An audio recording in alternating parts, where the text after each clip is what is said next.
Hello everyone, welcome back to my channel. Tata A life ఇన్సూరెన్స్లో profit policy గురించి మనం ఈరోజు ఎక్స్ప్లెయిన్ చేసుకుందాము. పర్సనల్గా నాకైతే ప్రాఫిట్ పాలసీ అనేది చాలా బాగా బెటర్ అనిపించింది ఉన్న పాలసీస్లో. అంటే ఇందులో హెల్త్ గురించి కవర్ అవుతుంది, వెల్త్ అంటే ఇన్వెస్ట్మెంట్ కూడా ఉంటుందన్నమాట.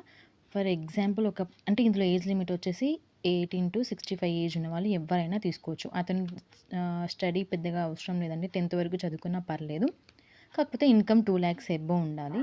ఐటీ రిటర్న్స్ అవసరం లేదు. ఎందుకంటే వేరే పాలసీస్ మనం తీసుకోవాలి అని అనుకుంటే మాత్రం ఐటీ రిటర్న్స్ ఖచ్చితంగా చూపించాలి. అదే శాలరీ అయితేనేమో పే స్లిప్స్ అనేవి ఖచ్చితంగా చూపెట్టాల్సి ఉంటుంది. ఎగ్జాంపుల్ తీసుకున్నట్టయితే ఒక పర్సన్కి 30 years ఉన్నాయండి. అతని ప్రీమియం వచ్చేసి 32,574 రూపీస్. అతను ఇలా 12 years పే చేయాలి. 12 years పే చేస్తూ పాలసీ టర్మ్ ఎప్పటి వరకు ఉంది అంటే 40 అంటే అతనికి వచ్చే వరకు 70 years అవుతాయి. 70 years వరకు అనేది కవరేజ్ అనేది ఉంటుంది.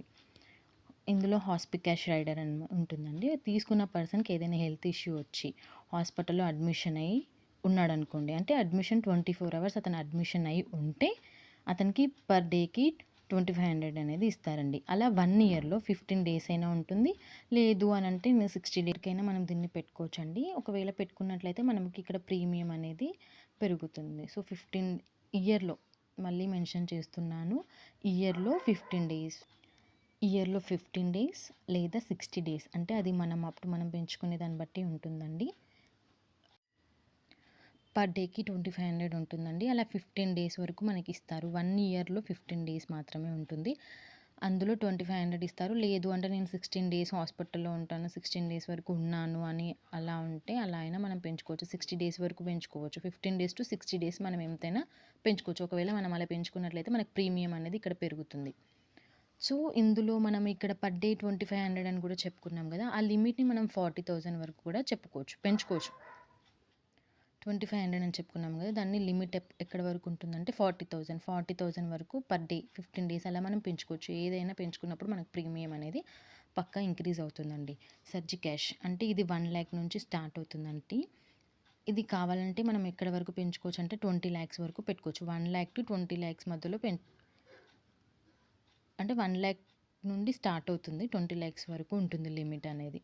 తీసుకున్న పర్సన్కి ఏదైనా ఒకవేళ ఆపరేషన్ అయింది అతనికి అని అంటే 1 lakh వరకు రియంబర్స్మెంట్ అనేది ఇస్తారండి. క్రిటికల్ ఇల్నెస్ అంటే ఇందులో మనకి 40 జబ్బులు అనేటివి ఉంటాయండి. అంటే మన ఎవరికైనా 40లో ఏదో ఒక ప్రాబ్లం వస్తుంది. అందులో ఎగ్జాంపుల్గా మనం క్యాన్సర్ తీసుకుంటే అతనికి క్యాన్సర్ వచ్చిందని డాక్టర్ సర్టిఫై చేసి మనకి చెప్తే అతనికి వెంటనే 2 lakhs ఇస్తారండి. 2 lakhs ఇచ్చి మీరు హాస్పిటల్లో జాయిన్ అవ్వండి అని చెప్తారు. దీన్ని కూడా మనము పెంచుకోవచ్చండి. 2 lakhs నుంచి మనకు 5 crore వరకు ఇస్తారు. ఈ పాలసీ తీసుకున్న పర్సన్కి ఒకవేళ క్యాన్సర్ వచ్చింది అనుకోండి, అతను కొన్ని మంత్స్లో ఇంకా చనిపోతాడు, బ్రతకడు అని సర్టిఫికేట్ డాక్టర్ ఇస్తే ఇందులో టోటల్ టర్మినల్ ఇల్నెస్ అని ఒక అమౌంట్ ఇస్తారండి. ఇంత అమౌంట్ అనేది మనకి ఇస్తారు. ఇంత అమౌంట్ అనేది మనకి ఇవ్వడం జరుగుతుంది.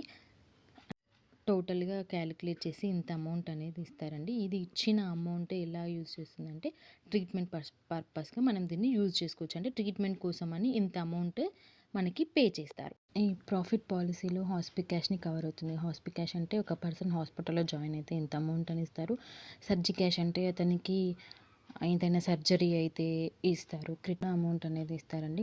క్యాష్ అంటే అతనికి ఏదైనా ప్రాబ్లం వచ్చింది, క్యాన్సర్ వచ్చింది అనుకుందాము, అతనికి వెంటనే 2 lakhs ఇస్తారు. ఇచ్చి మీరు ట్రీట్మెంట్ చేసుకోండి అని చెప్పడం అనమాట. ఇందులో 5 years పాటు ప్రీమియంని కట్ చేసుకొని కవరేజ్ అనేది ఇస్తారు. కావాలంటే దీన్ని మనం 40 years పాటు కూడా పెంచుకోవచ్చు. ఇందులో డెత్ బెనిఫిట్కి ఏం లేవా, ఒకవేళ అతనికి మెచ్యూరిటీ ఏం లేదా అంటే నార్మల్ డెత్కి 25 lakhs ఉంటుందండి. 25 lakhs అని ఎగ్జాక్ట్గా మనం చెప్పలేము. ఎందుకంటే ఇయర్స్ పెరుగుతున్న కొద్దీ ఇక్కడ మనకు నార్మల్ డెత్ బెనిఫిట్ అనేది పెరుగుతుంది. ఇక్కడ యావరేజ్గా మనకు 25 lakhs అని చెప్పడము. ఒకవేళ తను యాక్సిడెంటల్గా చనిపోయింది అనుకోండి, అతనికి 28,05,000 రూపీస్ ప్లస్ 25 lakhs ఇస్తారు. అంటే అందులో యాక్సిడెంట్ అయ్యి తను చనిపోయాడు కాబట్టి ఇంత అమౌంట్ అనేది ఇస్తారండి. యాక్సిడెంటల్, పర్మనెంటల్ అండ్ పార్షియల్ డిజబిలిటీ ఒకవేళ తను అయితే డిపెండ్ అయిపోతాడు కదండి. ఆ డిపెండ్ అయ్యాడు కాబట్టి అతను ఏం పని చేయలేడు. సో తన ఫ్యామిలీని తను చూసుకోవడం కోసం మనకు 14,02,000 రూపీస్ అనేది ఇస్తారు. అలాగే పాలసీ అనేది కంటిన్యూ అవుతూ ఉంటుంది. కవరేజ్ అనేది మాత్రం ఏం చేంజ్ అవ్వదు. కొంతమందికి డౌటొస్తుంది. ఇన్ని లాక్స్ ఇస్తున్నారు, మళ్ళీ కవరేజ్ ఉంటుందా లేదా అనేది. కానీ కవరేజ్ మాత్రం ఎలాంటి డిస్టర్బెన్స్ ఉండదండి. మళ్ళీ లాస్ట్‌కి కవరేజ్ అనేది అలాగే ఉంటుంది. ఈ 14 లాక్స్ ఇస్తూ కవరేజ్ అనేది అలాగే ఉంటుంది. ప్రీమియమ్స్ కూడా కంపెనీ పే చేస్తుంది. మెచ్యూరిటీ బెనిఫిట్ వచ్చేసి అతనికి ఇప్పుడు మనము ఒక ప్రీమియం అనేది పే చేస్తాం గదా! ప్రీమియం పే చేసిన అందులో ఒక ఎగ్జాంపుల్‌గా చెప్తున్నాను. అందులో 18,000 అనేది వాళ్ళు ఇన్వెస్ట్ చేశారు మార్కెట్‌లో. అది మీకు తెలిసి ఐడియా ఉంటుంది కదా! ఇన్వెస్ట్ చేయడం అంటే షేర్ మార్కెట్‌లో కానీ ఇంకెందులో అయినా గానీ ఇన్వెస్ట్ చేస్తారు. ఇన్వెస్ట్ చేసిన అమౌంట్ 18,000. ఈ 18,000ని మనం ఎన్ని 12 ఇయర్స్ పే చేస్తాము. 12 ఇయర్స్ పే చేసిన తర్వాత అందులో నుంచి 18,000 ప్రతి ఇయర్, ఎవ్రీ ఇయర్ అనేది ఇన్వెస్ట్ చేయడం జరుగుతుంది. 18,000 ఇన్వెస్ట్ చేయడం అనేది జరుగుతుంది. దానిలో ఇన్వెస్ట్ చేస్తూ షేర్ మార్కెట్‌లో ఇన్వెస్ట్ చేస్తూ ఉంటారండి. అది లాస్ట్‌కి మనకు 40 ఇయర్స్ అంటే మనం లాంగ్ పీరియడ్ అది పెట్టుకున్నాం కదా! అది 40 ఇయర్స్ ఉంది. ఆ 40 ఇయర్స్ లోపల మనకు 16% యావరేజ్‌గా మనం 16% కాలిక్యులేట్ చేసుకున్నా కూడా మనకి 2,00,000 అనేది వస్తుంది. నేను జస్ట్ ఎగ్జాంపుల్‌గా చెప్తున్నాను. ఇందులో 16% కాకుండా టాటాలో 25% వచ్చినయి గూడా ఉన్నది. ఇందులో 15 కంటే తగ్గదండి.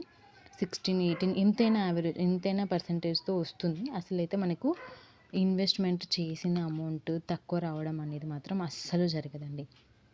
ఇందులో ఇంకొకటి ఏంటి అంటే లాక్ పీరియడ్ ఉంటుంది. కొంతమందికి డౌటొస్తుంది. ఇప్పుడు నేను వచ్చిన ఫండ్ అమౌంట్‌ని 40 ఇయర్స్ వరకు వెయిట్ చేయాలా?